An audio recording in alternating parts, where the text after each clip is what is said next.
All right, thank you for staying with us. It's still the Independence Show Nigeria at 65. I'm still here, and Yemisi is still here as well. And you know, we're right together. We are together, and we are steering this ship in the right direction. And now we're going to be focusing on unity in diversity. Once again, happy independence. Nigeria is 65, and today we celebrate unity in diversity as we reflect on Nigeria's cultural might. Now, Nigeria is such an amazing country, a country of over 200 million people speaking over 500 languages across 300 ethnic groups, yet bound together by shared resilience, pride, and identity. Our differences are not just numbers, they are Nigeria's greatest strength. Consider the talking drums of the Yoruba and the masquerades of the Igbo. Think about the regal festivals of the Hausa Fulani and the vibrant creativity of our Niger Delta people and all of the cultures in between. And so you find that Nigeria's culture is a powerful force shaping her economy, her identity, and influence across the world. Let's just take a moment once more to appreciate Nigeria's culture and her heritage. Nigeria is often called the giant of Africa, and for good reason. With an estimated 223 million people in 2025, Nigeria is Africa's most populous country and the largest black nation on earth. But these numbers are just an introduction to an even greater story, her rich and diverse cultural identity. Nigeria is home to over 300 ethnic groups, each with its own traditions, attire, festivals, and cuisine. Together, they form a cultural mosaic, vibrant, colorful, and dynamic. Nigeria's language diversity alone tells the story. With more than 520 indigenous languages, Nigeria is one of the most linguistically rich nations in the world. Hausa, Yoruba, and Igbo are among the largest, but languages like Tiv, Kanuri, Efik, Nupe, and Ibibio thrive in their communities, keeping oral traditions alive. Religion also shapes our identity. Nigeria is predominantly Christian and Muslim, but traditional faiths also thrive, reflecting deep cultural heritage and coexistence. Sunday hymns, Friday prayers, and indigenous festivals point to a spirituality which is a unifying thread woven through our daily lives.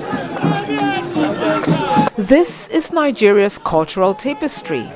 Each strand tells its own story, yet together they create the vibrant fabric that defines who they are as a nation.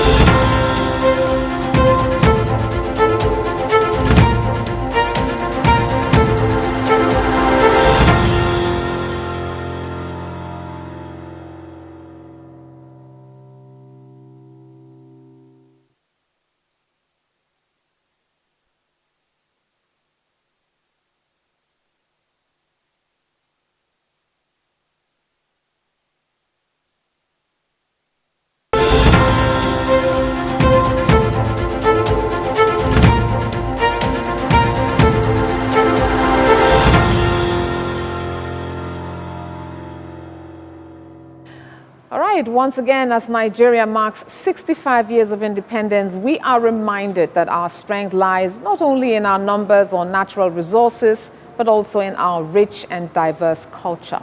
Nigerian culture is one of our biggest exports, including music, fashion, language, cuisine, name it. These are the things that unite us at home and connect us with millions in the diaspora. Today, we will be exploring how Nigeria's cultural pride can be transformed into true national strength through the eyes of Nigerians who are making impact abroad. So joining us virtually now from Leeds in the United Kingdom is Lady Deborah Ajobena Ojo. Lady Deborah is an entrepreneur, a consultant, facilitator, coach, compare motivational speaker, and an ardent advocate for good governance, professionalism in work, the workplace, political and public affairs analyst. And she's an IT professional and the author of Unlucky But Blessed. A mother to two teenage girls, Lady Deborah is very passionate about the girl child, women development, and self-care. She joins us from Leeds in the United Kingdom. And also joining us from Bradford in the UK is Dr. Olushola A. Kolawole, also known as Dr. Oak. Now, Dr. Oak is he is a scholar, an entrepreneur, and a community leader beyond the academia. He advises the Commonwealth Scholarship Commission and has authored several books and scholarly works. His leadership has birthed the African Festival of Arts, which drew in over 5,000 participants in 2004. Widely respected, Dr. Oak remains committed to inclusive development, entrepreneurship, social impact across the UK, Africa, and beyond. Thank you so much, you both, for joining us at this time. Happy Independence, by the way. Hello? All right. Okay, there they are. Happy Independence, and thank you so much for your time. We truly, truly appreciate it. Yes. Thank you so very much. Thank you for having us. All right, so I'm going to start with Lady Deborah. Let's talk a bit about cultural identity. Now, living abroad, what aspects of Nigerian culture do you find yourself holding on to the most, and why? I would say music, food, and also our fashion. And basically because they remind me of my roots. So I hold those dear. Okay. So I understand, before we came on air, you did tell me that even there in the UK, where you are, the independence anniversary is being marked, is being celebrated. Could you tell us a bit about what is likely going to happen, or what is happening already if the activities have started? Could you share a bit about what's going to happen? Yeah, so we're having the Nigerian National or the Nigerian Community Leads Cultural Day on Saturday, October the 4th, where we'll be showcasing the different cultural groups we have here in Leeds. So we've got the Igbo cultural group, we've got the Yoruba. They also had their day on Saturday, special day.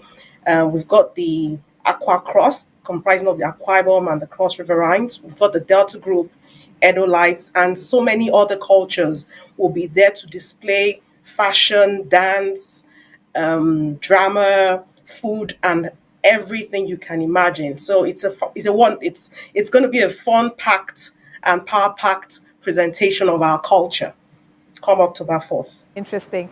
Okay, let me get to Dr. Oak. Dr. Oak, you're already sort of at the forefront in pushing Nigerian culture in the diaspora. So I'm going to ask you the same question. What specific cultural, maybe traditions or things you hold on to the most, or you appreciate the most about our culture, where you are?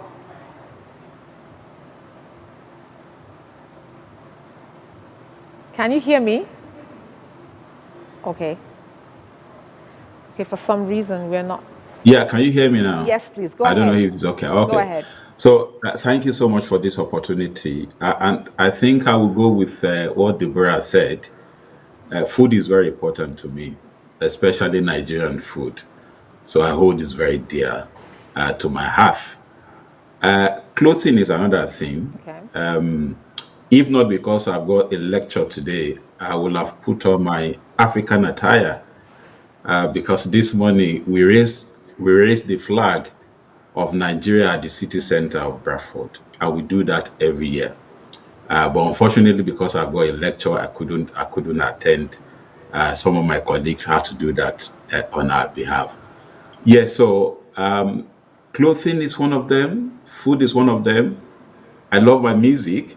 I listen to Nigerian music anywhere I go to. In my home, especially the gospel one. I listen to that and I hold them in my heart. So those are those three things that are very important to me. Okay, interesting. We'll get to more of that. Let me see if you've got questions. Zoe, it's really, really interesting that Nigerians here and Nigerians abroad are exporting this cultural identity that we're talking about. You heard them talk about food, you heard them talk about music, about fashion, and I'm so happy that we're doing that. But let me stay with you, Dr. O, on this matter now. You are a community leader where you are. What's your thoughts about how Nigerians in the diaspora are shaping the global perception of Nigeria, as it were? We are doing our best, sincerely, given the recent immigration rules that give opportunity to a lot of Nigerians to come to the United Kingdom. Many of them are doing very well in their respective field. As I speak in my office now, I've got a Nollywood actor, Chris Ihuwa, who has been here for the past 3 years, and he's been working tirelessly, to showcase African culture, through theater arts here in the United Kingdom. Like on the 4th of October, is going to showcase what is called the coffee shop, which is a very important play that was written by him many years ago in Nigeria. But he brought them here to the United Kingdom for people to as well see the cultural reach of Nigeria. And I can name a lot of others in terms of musicians too who are doing similar thing. In terms of those who are also into fashion, they're also doing similar thing in the United Kingdom. So I can tell you categorically that a lot of our people, they are importing our culture to where they are, which is the United Kingdom, where we are today. And we are doing a lot of things. I've been here before when we spoke about Bradford African Festival of Hearth, what we did, and how we're able to import our culture for the white people to also see, what we are made of, and to see the importance of holding our culture. So a lot of our people, they are doing a lot of things with a lot of activities. In fact, I can't name how many activities I do attend every time, from some of our people who are organizing maybe a fashion design show, artistic activities, and so on and so forth. We are doing a lot better compared to when some of us are just here, when we don't have this kind of mass population of Africa in the United Kingdom. That's really interesting. When you hear of musicians going abroad for the music at the Open Arena, is it O Arena or something in the UK? Yeah. You might want to correct me. We always say that it's sold out. And it's not just Nigerians buying into it, even those over there, all over the world. You see Australia, the other day we saw, is it Rema? Go present at Australia, and it was sold out. It was all filled. So it's a very interesting one to know that Nigerians are doing great here. But let me come to you, a lady there. So talking about this strength that Nigerians have and are portraying or importing into these countries, how do you think that we could begin to leverage on this advantage for Nigeria's good or Nigeria's economy? Well, there's so much for us to leverage on. Take, for instance, the fashion show Dr. O was talking about. We're also having one here in Leeds this October. It's an African fashion show and exhibition. I mean, we can actually, for the music part, let me start with that. I think there's the possibility and I would say, personal suggestion from me for us to try and monetize our IPs and the distribution list. So we are protecting intellectual property. There's benefit on that. We can leverage on that. Then also we can also look at public-private partnership. So the government collaborating with either these people doing the fashion shows or doing the cultural shows, exhibiting our fashion food and all of that. We can actually work together, collaborate with organizations in Nigeria and leverage on this. So we are talking of kind of monetizing these things Nigerians are doing in the diaspora. How are we bringing our film distribution? How are we working on fashion e-commerce? So how are we showcasing what Nigerians in diaspora are doing? And how can Nigeria benefit from collaborating with those in diaspora? I think these are areas we should be looking at to leverage on. Okay, continuing that line, what have been some of the challenges that Nigerians living in the diaspora or Africans living in the diaspora have faced, when it comes to their cultural identity, and especially when it comes to stereotypes? There's a perception that probably was already existing, and that could be a challenge. So talk to us a bit more about what the specific challenges and how those are being overcome. Okay, so when we talk of challenges, I think stereotyping is one of them.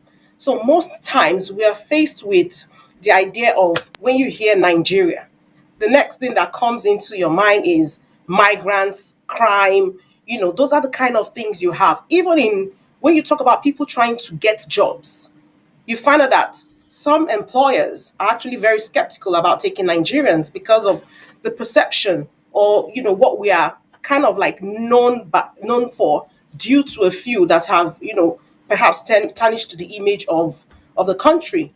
Again, language, our accent could be could put us at the back. So when you're having people going for interviews, when it comes to work and job, there's the challenge of you perhaps not getting that job because they feel you cannot speak like them, or you cannot understand what they are saying to you. So communication barrier is also one. Again, another thing is that concerns our generation, and that one I will call an identity war. So they are trying to fit into their culture, where their parents are from, and also the culture of the British people, or perhaps those who were born in the UK. They are trying to fit into that culture. So they have identity clash too. Another thing again is our credential recognition.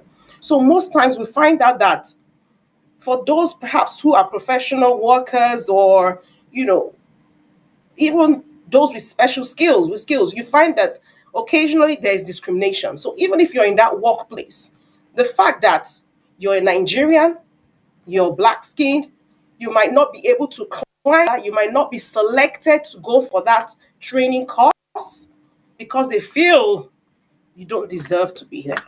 So those are some of the challenges that we face on a day-to-day. However, I would like to say there are always ways out. It's not always bad. There are copies.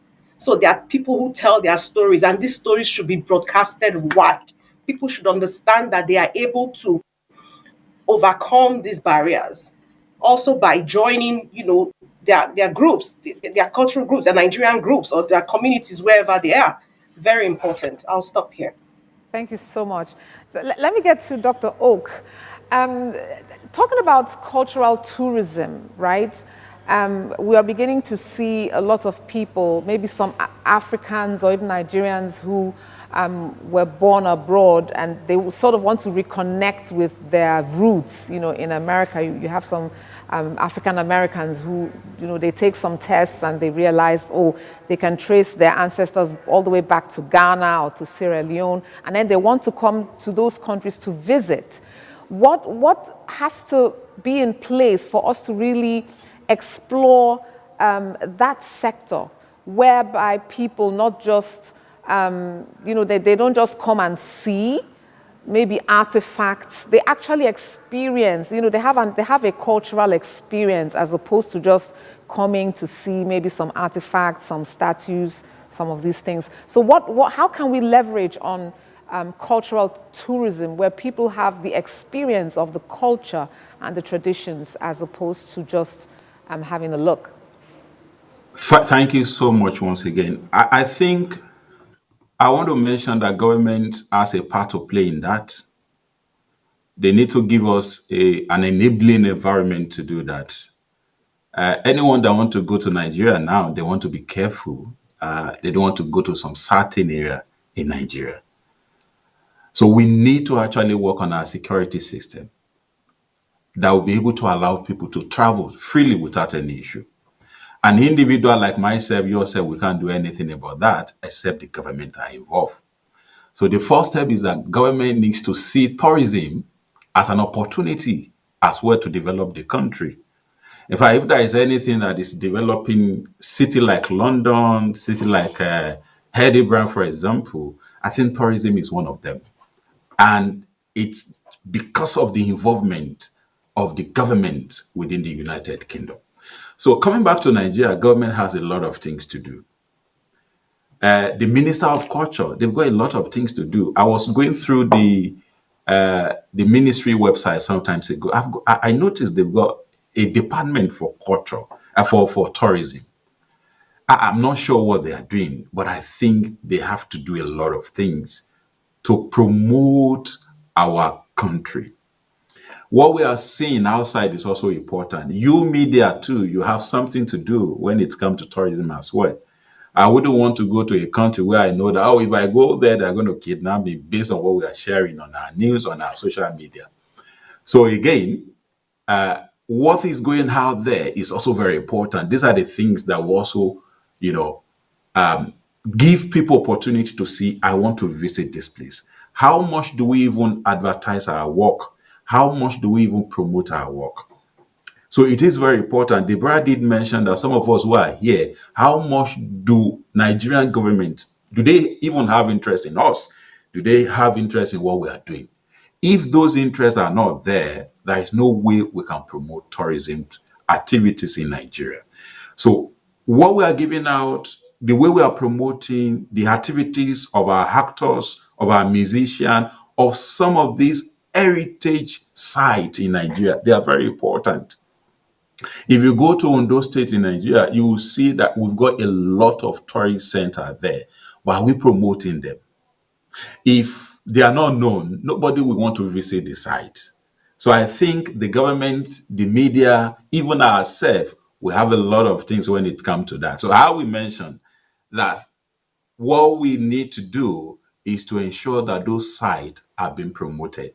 The heritage centers are being promoted. We need to do that through our social media. We need to do that through the media system as well.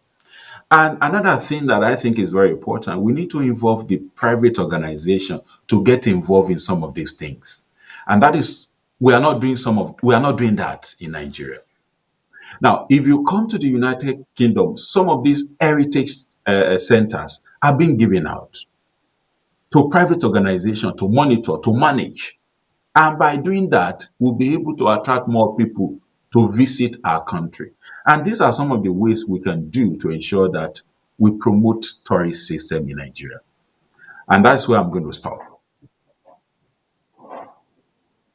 Mentioned earlier that you don't even know if the government is interested in the people in the diaspora. I bet they are interested in you, if not for anything, for your remittances that come into the country. Yes, you are right. It For the is a remittances, lot. yes. Yeah, so let's round up this conversation. Let me ask you lastly, Lady Ojoben and Dare. So talking about remittances now, what else, aside remittances that you're, giving back to Nigeria, what else do you think those in diaspora should be focusing on beyond remittances now? Beyond remittances, there's a lot. There's a lot. Knowledge transfer. We can talk about knowledge transfer. And when I say knowledge transfer, I'm talking of having like a mentorship sort of collaboration with the Nigerian government, with institutions in Nigeria, with other hubs in Nigeria. For instance, I know a company here in Leeds that has just signed an MOU with a university back in Nigeria. It's an IT cybersecurity company, and they are working on how to transfer, they're bringing in cybersecurity experts to come and train our students in these universities. So that is one aspect. You can imagine what the cost implication would be. I mean, consider that when these university students get that knowledge from experts here from the UK in Nigeria, please, we can actually convert that. It's not always going to be physical cash, but you can imagine the benefit it will be to our own country, Nigeria. And again, you're talking of I can go on mentioning that there's so much, but we're out of time. Um, Again, like I mentioned earlier, the aspect of commercializing our music, our fashion, people can actually um, contribute. We can bring up I don't want to talk about investments because I'm being very careful now. People have invested and have lost. I don't think our economy or our government, our country is ready for investment. But I would also want to look at diaspora bonds and investments.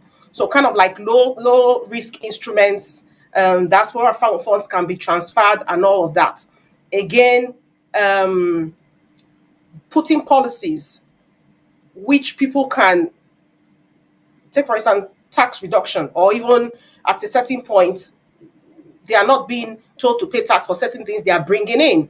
So there's quite a lot. I think that's an, it's a topic on its own, if you ask me, because it's an area I'm passionate about. So yes, I would say beyond that, positive media posts, like Dr. O said, we should be ready to speak positively and showcase our country and our culture in a positive light.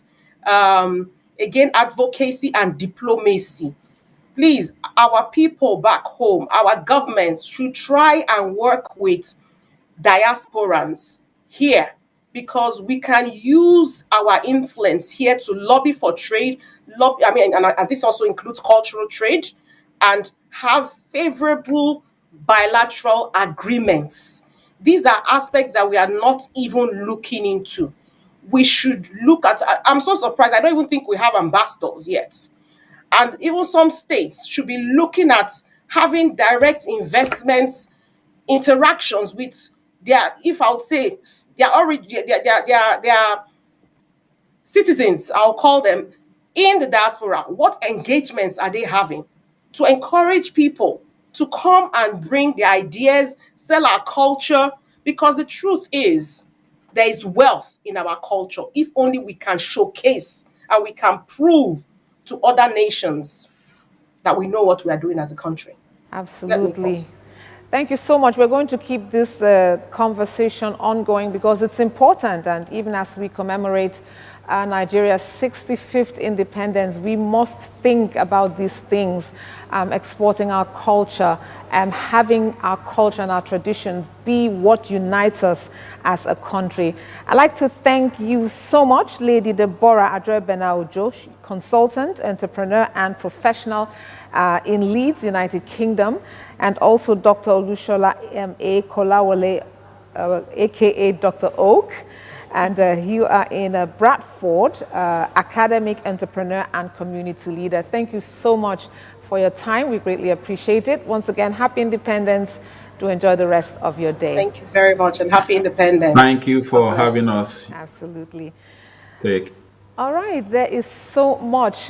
Culture is more than a reflection of who we are. It is sort of a resource, a source of unity, and the bridge to global influence. And like we've said, there's so much, and we can go on and on and on, but we will continue this conversation another time. I quickly want us to there's a play out that showcases some Nigerian cultural icons and thought leaders. I'd like to have that play out, and then when we come back, we'll do our closing remarks and hand over to the next set of presentations. So stay with us.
said, many, many thanks for staying with the Independence Show. It is Nigeria at 65.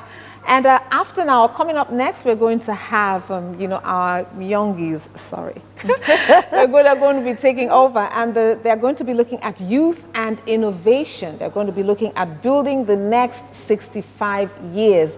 And we've got Tehila, we've got Amaka Daniels, we've got Nzube Anodo and company, and they're going to be here, and they're going to be having that conversation. So don't go away. I'm Zoe McDarlington Esada. And I'm Yemisi Landredo. It's been an interesting 3 hours, right? Yes. 3 hours. And I bet it's going to be more interesting as we have a youth taking the ride next. Do stay with us. Yes, please.